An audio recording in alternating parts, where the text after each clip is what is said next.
이 걸레가 1분에 480회 앞뒤로 움직인다. 바닥에 케첩을 뿌려 실험해본 결과 완벽하진 않지만 그래도 탈겸용급 세정력을 보여줬다. 에코백스 로봇 청소기 T9의 광고가 들어왔다. 로봇 청소기는 내가 가장 좋아하는 가전 투톱인 만큼 공들이는 리뷰 품목이다. 때문에 웬만한 특장점으로 들이대도 성에 안 차서 지금까지 로봇 청소기 광고를 많이 거절해왔다. 오늘 리뷰하는 에코백스 로봇 청소기 T9은 독특하고 분명한 특장점들이 요청 덕후에 눈에 띄는 제품이었다. 그딴 취향 안 궁금하다고 알았다. 그럼 한 달간 사용해본 에코백스 로봇 청소기 T9 리뷰. 장단점 중심으로 빠르게 간다.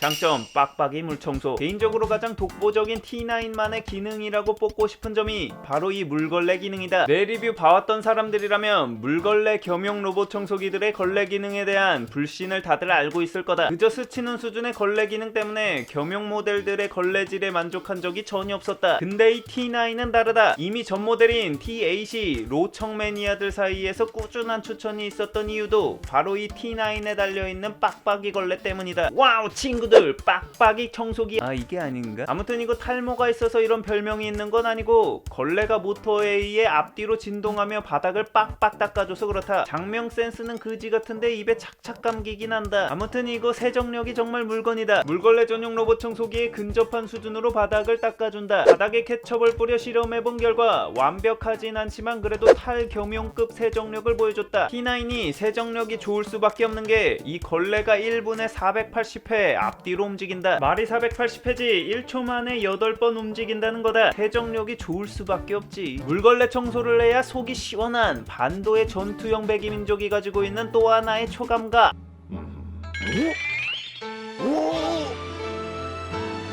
발바닥 감촉에 대만족감을 느끼게 해준다. 이거 여기서 끝이 아니다. 일반 물걸레 청소기의 경우 청소 전에 러그를 접어서 따로 치우던가 카펫을 청소 금지 구역으로 따로 설정해야 해서 귀찮았다. T9의 경우 바닥 센서를 통해 스스로 카펫 지역을 인지해서 지도에 표시하고 물걸레질을 하고 있을 때 바닥 카펫 인지 시 자동으로 회피해버린다. 게다가 물통 자체도 전자제어식이라 청소 끝나고 물이 질질 새서 물바다 된다거나 하는 상황도 막아준다. 다만 모터를 통해 움직이는 형태의 물청소인 만큼 소음이 좀 있다. 바람이 있다면 다음 버전에서는 걸레 세척도 좀 알아서 해줬으면 좋겠다. 장점, 오토 엠티 스테이션. 최근 로봇 청소기든 무선 청소기든 먼지통을 모아주는 스테이션 방식이 대세인 것 같다. 이게 솔직히 편하긴 하다. 일반형의 경우 일주일에 한두 번 정도는 먼지통을 비워줘야 하는데 이게 은근히 겁나 귀찮다. 제때 안 비워주면 청소 자체가 안 되는 파업 상황이 발생한다. 게다가 먼지통에 먼지가 차 있는 상태에서 청소하면 필터가 좋아도 이 방에 먼지 냄새가 난다. T9의 경우 2.5리터 용량의 먼지통을 내장한 스테이션을 통해 청소 완료 후 도킹하면 자동으로 먼지통을 비워준다. 거진 한 달간 따로 로봇 청소기 내 먼지통을 비워줄 필요가 없어 매우 기특하다. 청소 후 매번 자동으로 비워져 먼지통이 깔끔한 상태라 청소하면서 나는 먼지 냄새도 거의 안 나서 상쾌한 들숨날숨의 하트비트가 가능했다. 이건 뭐 엔딩 요정이냐? 이 스테이션 더스트빈도 플라스틱이 아닌 종이 등의 재질로 되어 있어 통째로 종량제에 바로 버릴 수 있어 편했다. 참고로 스테이션 작동 시 소음은 82dB 정도고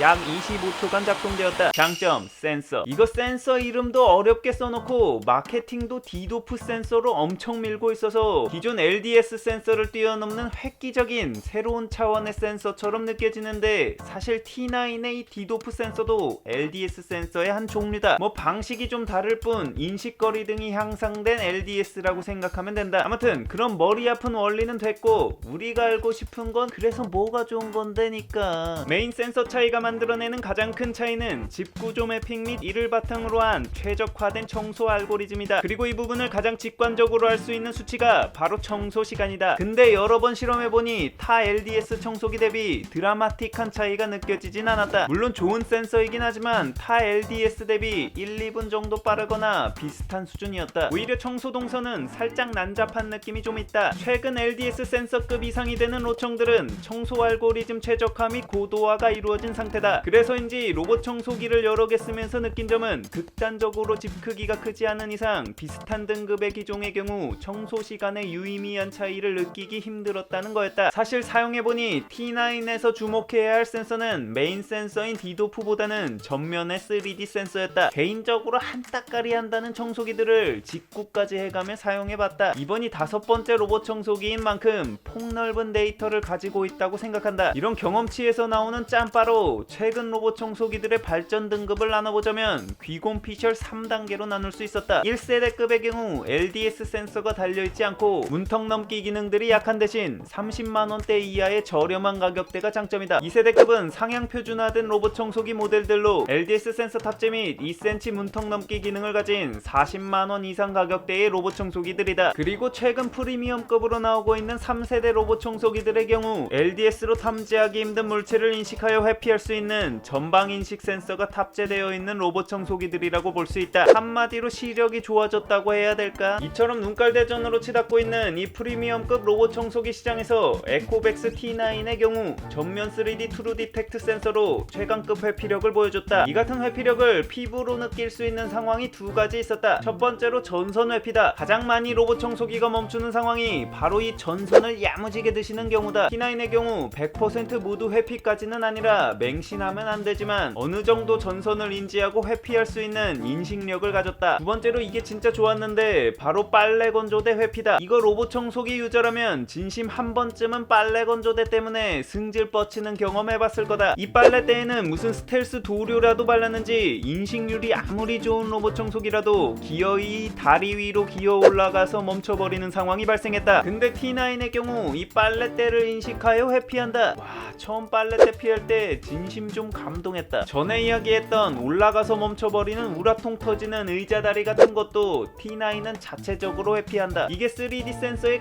가시광선빛이 좌우로 움직이면서 전면을 스캔해 입체적인 물건에 대한 인식률을 높인 것 같다. 이건 뭐 만화경 사륜왕급 센서 회피력이다. 다만 전면 3D 센서의 인식 범위 각도가 완전히 넓지는 않은 것 같아서 이 점은 살짝 아쉬웠다. 장점, 센서 보호. 전에도 이야기했지만 이 상부의 LDS 센서가 제일 비싼 부품이다. 근데 이게 돌출되어 있는 데다 작동 원리상 센서가 회전하는 형태라 외부 이물질이나 충격에 의해 고장나기가 쉽다. 실제로 이 LDS 고장 때문에 많은 샤오미 2세대 유저들이 애를 먹었다. 그리고 고장도 고장인데 이 돌아가는 틈새로 애기들이 자꾸 손가락을 집어넣으려고 해서 안전이 좀 걱정이 됐다. T9의 경우 이 디도프 센서의 커버를 설치해서 이물질이나 외부의 충격을 막아주고 아이들의 손가락이 끼지 않게 배려했다. 그리고 보통 로봇 청소기들이 부딪혀서 장애물을 피하는 압력 센서의 작동 원리상 벽 등에 툭툭 부딪히며 가동된다. 아무래도 충격이 가는 방식이라 로봇 청소기 수명에도 영향을 미친다. 근데 T9은 디도프 센서 때문인지 3D 센서 때문인지는 모르겠지만 경험상 부딪혀서 피하는 경우보다 닿기 전에 피하는 경우가 많았다. 원인이야 어찌됐던 센서 보호뿐 아니라 작동 소음도 줄었다. 장점, 아로마 디퓨저. 여기 로봇 뒤편을 보면 캡슐을 끼울 수가 있는데 이게 바로 아로마 디퓨저다. 단순히 청소 바람을 내뿜는 게 아니라 이 캡슐을 통해 바닥에 향기를 깔아준다. 수명은 한 2달 간다고 한다. 솔직히 난 이 냄새 강했으면 단점에 넣으려고 했는데 은근히 나는 수준이라 나름 괜찮았다. 다만 이 향기라는 게 굉장히 주관적인 영역이고 호불호가 갈릴 것 같긴 하다. 기본형으로 오는 아로마 디퓨저의 경우 뭐랄까 비슷한 냄새를 꼽자면 오이 향기 같은 느낌이랄까. 군 시절 오이 비누 PTSD 살짝 오긴 하는데 개인적으로 뭐 그렇게 나쁜 수준은 아니었다. 다만 굳이 이런 오실모 회원들 뒷목 잡을 호불호 갈릴 양을 선정해야 했을까 하는 의문은 든다. 물론 기본형이 3가지여서 추가 구매 시 선택이 가능하다. 근데 나머지 2개 중 하나는 진짜 대놓고 오이향이라는 게 함정이다. 단점, 포장 짱짱. 이건 뭐 주요 장점까지는 아닌데 개인적으로 좀 만족스러웠던 포인트가 포장이었다. 이거 포장 상태가 상당히 짱짱했다. 센서 등 충격에 예민한 장비가 있는 로봇 청소기 특성상 이 완충제 등으로 내부에 꼼꼼하게 포장되어 있어 배송 시 충격 등에 안심이 됐다. 단점, 가격. 이게 프리미엄급 제품인 만큼 가격이 좀 나간다. 본체만 65만원이고 오토 MT 스테이션이 24만원인데 합치면 90만원에 육박하는 가격이다. 쉽게 구매 버튼을 누르기엔 조금 부담되긴 하다. 다만 이런 부분들을 인식해서인지 다양한 할인 이벤트를 진행 중인 것 같다. 고정 댓글에 관련 내용 고정해 놓겠다. 단점, 소모품 비용. 편의성을 높이기 위해 타기종 대비 소모품이 좀 많다. 근데 이게 편한 건 좋은데 소모품 구매 비용이 지속해서 들게 된다. 스테이션 더티백이 3매에 19,900원, 다회용 걸레 패드도 25매에 19,900원, 아로마 방향제가 29,900원이다. 물론 자주 사야 하는 건 아니고 몇 달에 한 번씩이긴 하지만 정기적인 지출이 생긴다. 역시 편한 데는 돈이 든다. 단점, 필터. 청소기 고를 때 헤파 필터 등급을 신경 쓰는 사람들이 많은데 이거 헤파 등급 필터가 아니라서 아쉽다. 아무래도 스테이션을 통해 매번 먼지통을 깨끗이 비운 상태에서 가동되기 때문에 필터를 빡센 걸 안 쓴 것 같다. 같다. 나름 필터 외 프리 필터 등을 덧대서 신경 쓴 모습은 보여주는데 개인적으로 필터도 그냥 깔끔하게 헤파 필터 썼으면 좋았지 않았을까 싶다. 단점 3D 맵 지도. 여기 기능에 3D 맵 만들어주는 버튼이 있다. 나도 이 기능에 기대를 꽤 많이 했었다. 마치 자동으로 집을 스캔해서 가구들과 집 구조를 3D로 만들어주는 슈퍼 울트라 할리우드급 시스템이라고 생각하고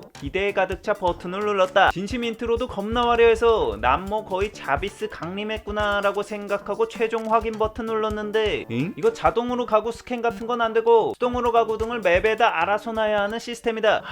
이럴 거면 뜨끈한 동숙 든든하게 하고 말지. 이런 거에 거창한 이름 붙이지 말라고. 암튼 이 기능은 쓸 일도 별로 없으니 너무 기대하지 마라. 추가사항, 로봇 청소기에서 흡입력을 중요하게 생각하지 않는 편이라 주요 장단점에 넣지는 않았지만 D9의 최대 흡입력은 3000파스칼로 강력한 편이다. 배터리도 5200mAh로 프리미엄급 용량을 가지고 있다. 한마디로 기본 스펙은 프리미엄급 수준이다 정도로 정리가 가능하다. AS의 경우 1년 무상 보증을 진행하고 있다고 한다. 결론평, 다양한 라인업을 내는 에코백스에서 정말 프리미엄급 로봇 청소기 시장에 칼을 갈고 내놓은 느낌의 제품이다. 이 제품의 흡입 청소만 봤을 때 현 프리미엄급 탑이라고 보기엔 청소 동선 최적화 부분이 살짝 아쉽고, 물걸레 청소만 봤을 때 최고라고 보기엔 물걸레 전용 청소기 대비 세척력이 2% 아쉽다. 근데 흡입과 물걸레를 동시에 진행하는 기능은 현재 탑이라고 생각한다. 이 제품은 결론 길게 낼 것 없다. 로봇 청소기를 고르더라도 흡입만큼 물걸레 청소 기능을 중요하게 생각하는 사람이라면 원탑 제품이다. 유용했다면 구독과 알람 설정 시게 부탁한다.